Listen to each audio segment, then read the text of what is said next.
안녕하세요. Hi everyone. This is Gorilla Realty. Welcome to my channel.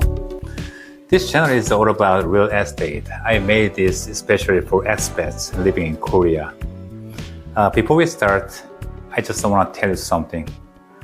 My English is not perfect. It's not my first language. So please understand if I make errors along the way. But the thing is that you should know I wanted to be brave and made this channel because I believe my messages will matter to somebody in Korea. So please focus on messages I'm trying to share, not errors. I'm not here to show off anything. Just to think of me as one of your Korean fans, someone you can feel comfortable talking to. Living abroad can feel overwhelming, not because of just one or two things, but everything all at once. I'm a former military officer and I've lived abroad for years myself. And I understand, I know how overwhelming it can be to settle into a new country. In a country like Korea, I love my country, but from the perspective of expats, it can be, different. You came here for some reasons.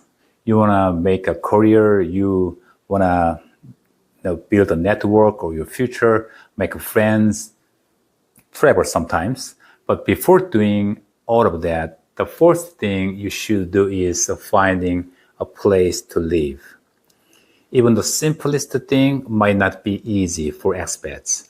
Changing money with a good exchange rate, learning how to ride the bus or subway, and adjusting yourself to a new job or new school.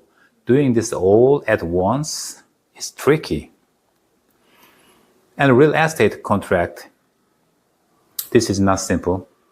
This is not something that can be overlooked. You have to be in charge of whatever written on the contract. Okay? It involves big money. Keep in mind that scams and the legal issues in Korea still happen more often than you think. But in reality, in many cases, you are focusing solely on the right fit of the property.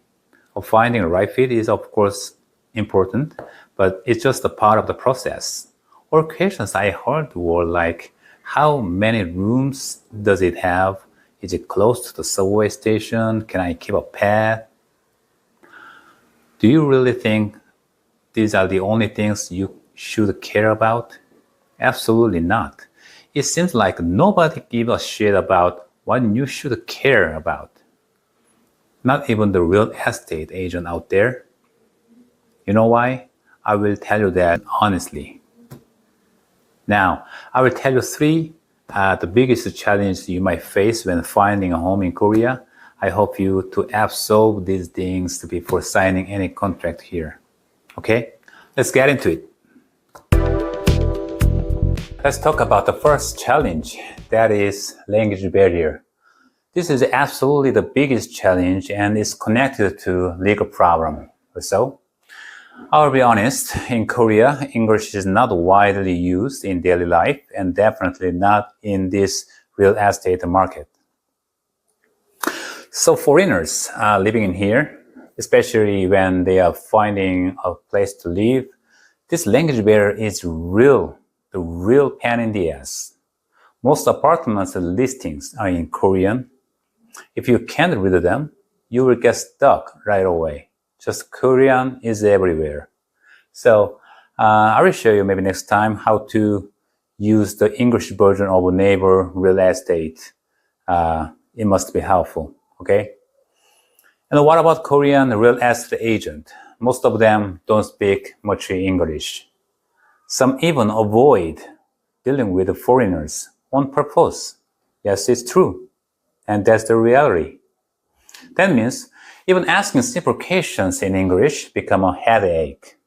When is the move-in date? You can ask. How much is the maintenance fee?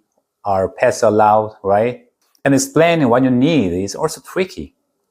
I want a place near the subway station. I need a fully furnished room, or I need a supermarket within walking distance. How about that? All of this can get lost in translation. And it's just frustrating. That's why working with an English-speaking agent is super important here.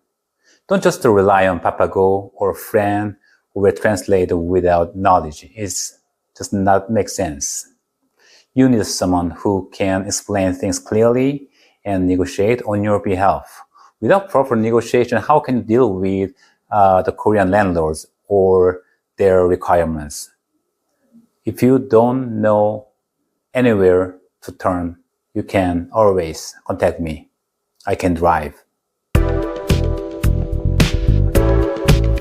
And the second, that is deposit system. This one surprised a lot of expats. There's something called Jeonse in Korea. If you go with the Jeonse system, actually you don't have to pay monthly rent. But the kicker is the amount of deposit. It's about 60 to 80% of the property's value. At first glance, it may seem crazy to you, but there are some reasons why so many Koreans choose this system still. And some expats also end up using it after years of staying here. So I will tell you more about this in next video. And you can also choose monthly rent. Of course, this is common, especially when you get a small house with 1 or 2 rooms. However, even for monthly rent, the deposit in Korea is big. In other countries, you are used to paying 1 or 2 months rent for deposit, right? But here, it's like 10 to 20 times the monthly payment.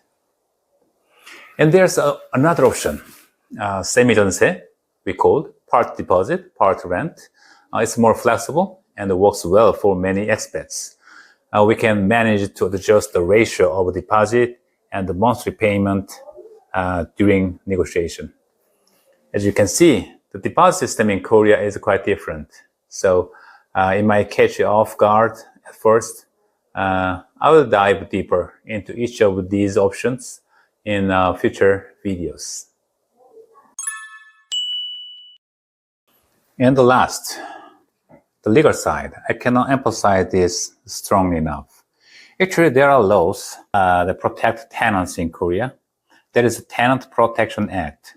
The Korean government has been trying to establish strong measures to protect social underdogs like tenants from unfair contracts. But keep in mind that this protection only works if you follow the legal process or do what you're supposed to do. Okay? If you miss a step, you could lose your entire deposit if the landlord had financial troubles. No matter how angry, no matter how frustrated you are, it can be helped. The only thing you might hear is, you should have checked it before signing the contract. That's the reality. That's why you should have someone on your side.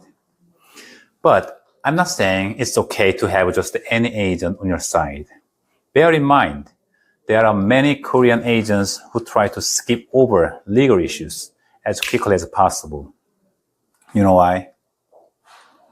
They often work as your agents, especially if you found them through online, such as Neighbor Real Estate. They represent both the buyer and seller, or the landlord and the tenants, in the same transaction. This way, they can get paid by both sides. Great for them, of course, but this is a real problem for you. If they are standing between the landlord and you as the tenant, whose side do you think they are really on? You want to believe they will take your side because you are the one in a weaker position? No, I hate to say this, they are not obviously yours. Landlords are their VIPs. Listen, you need to know how this works. Most landlords are the owner of the buildings. Agents work hard to build relationship with them first. With or without you, they don't care. They are focused on keeping the landlord happy. And those VIPs don't want to reveal too many details of the property upfront. So, agents will not bother digging into legal issues unless they absolutely have to. Of course, you have no idea what's going on. If something bad happens out of blue, you can easily become a poor victim. Your agents want to close deals as soon as possible. They don't want to give you any time to reconsider. No reason for them standing on your side. They just want a quick deal. A quick deal means they can get paid fast and secure from both sides, including you. I will make a full video on why you should consider having a buyer's or tenant's agent, especially when it feels like everyone else is happy and smiling during the contract process except you. If you have to pay your commission after deal, you should give it to someone who deserves it, right?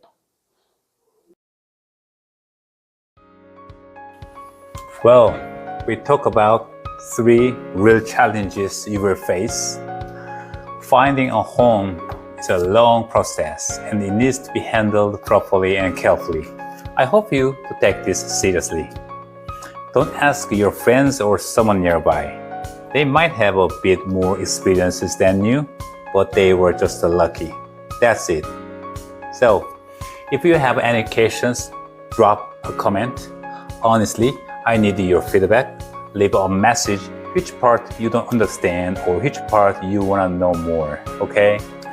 Thank you for watching. See you in the next one. Bye-bye.